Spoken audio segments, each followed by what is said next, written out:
Ini kota apa di sini? Jakarta. Maka dia akan sampai ke Jakarta.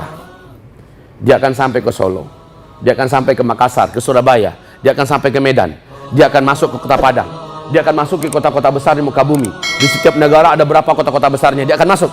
Sementara penduduk-penduduk yang ada di dusun-dusun, di kampung-kampung, di lembah-lembah, di bukit-bukit, malah akan turun dari persembunyian mereka, keluar dari persembunyian mereka, menuju ke titik koordinat di mana Dajjal ada di kota mereka. Dan mereka langsung sujud menyembah Dajjal.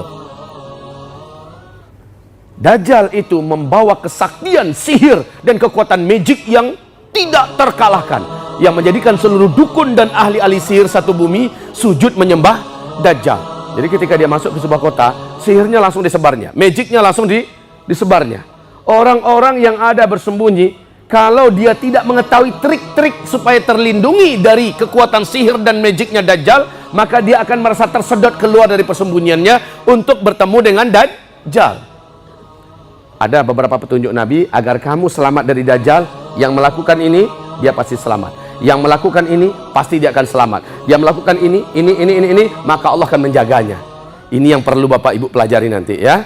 Kalau seandainya sempat waktu kita teruskan nanti. Kalau nggak sempat, harus Bapak Ibu dengarkan kajian saya lengkap di Uzma Media TV Channel. Uzma Media TV Channel. Ustadz Zulkifli Muhammad Ali ya, di YouTube itu nih, nanti buka media kami. Silakan Bapak Ibu, Ad-Dukhon Dajjal. Nah, lamanya Dajjal ini lepas nggak lama. Dia hanya lepas selama 1 tahun, 2 bulan, 2 minggu. Dajjal pun berakhir. Bagaimana cara berakhirnya? Tanda besar kiamat yang ketiga pun terjadi. Allah turunkan Nabi Isa alaihi salam. Ijma' para ulama ahlus sunnah wal jamaah mengatakan Isa dengan ruh dan jasadnya sekarang ini masih ada di langit dunia. Waktu Nabi Isra dan Mi'raj masih ketemu dengan Nabi Isa di usia dia dulu diangkat. Masih muda Nabi Isa sampai sekarang. Isa nanti akan turun, Dajjal dibunuh oleh Nabi Isa. Matilah Dajjal. Para pengikut bala tentara Dajjal akhirnya lari tunggang langgang dari kalangan Yahudi. Mereka bersembunyi, kemana saja mereka sembunyi. Alam tempat mereka bersembunyi itu Allah izinkan berbicara. Ya Muslim, hadza Yahudiyu warai ta'ala faqtulhu. Hai Muslim, sinilah. Ada Muslim di belakang saya, lagi sembunyi di belakang saya. Sini, tangkap, bunuh dia. Allah mengizinkan alam berbicara. Jadi saat itu seluruh orang Yahudi di muka bumi, kata Rasulullah, habis sehabis-habisnya. Satu-satunya yang tidak akan berbicara ketika saat itu adalah pohon gharqad. Illal gharqad, kata Nabi, fa innaha syajarul yahud, kecuali pohon gharqad. Maka pohon gharqad itu adalah pohonnya Yahudi. Untuk pengetahuan Bapak Ibu semua, dari sejak 13 tahun yang lalu, Robi Yahudi di Israel sana telah mewajibkan para perdana menteri yang naik untuk menanam pohon gharqad sebanyak-banyaknya. Tanaman pertama yang ditanamkan ke dalam bumi Israel 2 juta batang pohon. Setiap naik perdana menteri yang baru ditambah lagi sekian ratus batang pohon, sekian ratus ribu batang pohon. Dan sekarang batang-batang pohon gharqad itu di Israel sudah setinggi 12 sampai 16 meter, Pak. Udah tinggi-tinggi, udah lebat. Kaum muslimin yang kami muliakan, dan Nabi Isa bersama Imam Mahdi akan menghabisi orang-orang Yahudi, termasuk yang ada di pohon-pohon gharqad bersembunyi. Ya kan udah ketahuan dulu dari hadisnya kan. Oh, persembunyian terakhir mereka adalah di kebun-kebun pohon gharqad. Ya sudah, tinggal pergi ke sana. Memang lihat banyak yang bersembunyi di situ. Habis dah kutu-kutu Yahudi diselesaikan. Selesai tanda besar kiamat yang keempat. Apa dia tanda besar kiamat yang keempat?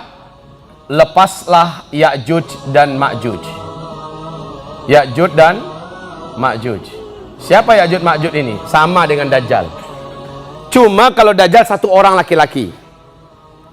Kalau Ya'juj dan Ma'juj, Nabi mengatakan hidungnya pesek-pesek, warna kulitnya kuning keputih-putihan, matanya sipit-sipit, mukanya kayak tempayan yang kena ketok, Ya. Iya, apa remek. Iya. Ya'juj dan Ma'juj ini kata Rasul nanti akan keluar di akhir zaman. Setelah Nabi Isa alaihissalam turun dan kerjaan Ya'juj cuma satu, membunuh, membunuh, membunuh. Siapapun manusia selain ras mereka yang mereka temukan pasti mereka habisi. Cara selamat daripada Ya'juj dan Ma'juj kata Rasulullah cuma satu, larilah dan bersembunyilah dari Ya'juj Ma'juj, cuma itu. Dan Ya'juj dan Ma'juj juga tidak mau repot-repot sampai nyari ke lubang-lubang, nyari ke gua-gua, nggak mau Ya'juj Ma'juj. Jumlah Ya'juj dan Ma'juj saat itu kata Rasulullah membungkus seluruh bumi. Dalam setiap 1000 orang manusia, 999-nya Ya'juj dan Ma'juj. Satunya kalian bisa melawan mereka nggak? Sementara ketika itu sudah zaman tidak ada teknologi. Berarti pedang dengan pedang, kalau melawan percuma. Sedangkan Nabi Isa saja disuruh oleh Allah, "Hai Isa, larilah engkau, bawalah orang-orang beriman bersamamu ke atas gunung Sina." Maka di sana Nabi Isa dan Imam Mahdi kayak terkepung bersama orang-orang beriman kelaparan di atas gunung Sina. Kenapa? Dari gunung itu sejauh mata memandang seluruh gurun Sahara yang ada Ya'juj Ma'juj semua, saking banyaknya Pak. Ya, Ya'juj dan Ma'juj habis langsung. Caranya Allah langsung yang mematikan mereka serentak dengan kuman-kuman, bakteri-bakteri dan ulat-ulat yang datang menggerogoti tubuh mereka serentak, kayak listrik satu Jakarta dimatikan langsung dari gardu induknya, langsung mati serentak. Bumi ini busuk dengan bangkai Ya'juj dan Ma'juj. Nabi Isa berdoa, "Ya Allah, tidak ada daya dan kekuatan bagi kami untuk membersihkan bumimu ini dari bangkai-bangkai Ya'juj dan Ma'juj. Ya Allah, bersihkanlah bumimu ini dengan kekuasaan dan kekuatanmu." Maka kata Rasulullah, mendadak langit yang terang benderang menjadi gelap gulita seperti tengah malam.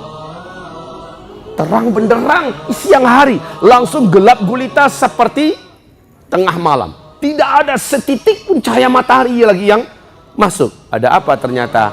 Dari langit burung-burung yang sangat banyak sedang menukik menuju ke arah bumi. Rasul mengatakan burung-burung tersebut bentuk lehernya dan besar lehernya sama dengan leher onta-onta kalian hari ini. Kebayang nggak besarnya burung-burung itu? Sudahlah, itu banyak yang menjadikan langit langsung gelap gulita. Udahlah, nggak kebayang kalau begitu. Seimbang dengan bangkai-bangkai Ya'juj dan Ma'juj yang akan dibawa. Maka burung ini menukik, setiap burung membawa bangkai Ya'juj dan Ma'juj. Pertanyaan sekarang muncul, Ustadz, sebanyak itu Ya'juj dan Ma'juj, di manakah Allah sembunyikan mereka sekarang? Dan burung-burung yang besar-besar dan sebanyak itu, di mana posisinya sekarang? Maka jawaban yang paling ringkas, jawaban yang tidak akan menimbulkan pertanyaan lagi adalah entah. Allahu a'lam. Saya nggak tahu. Berkaitan dengan Ya'juj Ma'juj akan muncul jumlahnya sebanyak itu, hadisnya sahih. Berkaitan dengan burung yang nanti akan datang menukik ke arah bumi menyebabkan langit menjadi gelap gulita, hadisnya sahih. Tapi di mana Ya'juj dan Ma'juj pastinya sekarang Allah sembunyikan. Di mana dan bagaimana burung-burung itu sekarang Allah sembunyikan, itu bukan urusan saya. Saya nggak tahu, titik. Jadi jangan tanya lagi.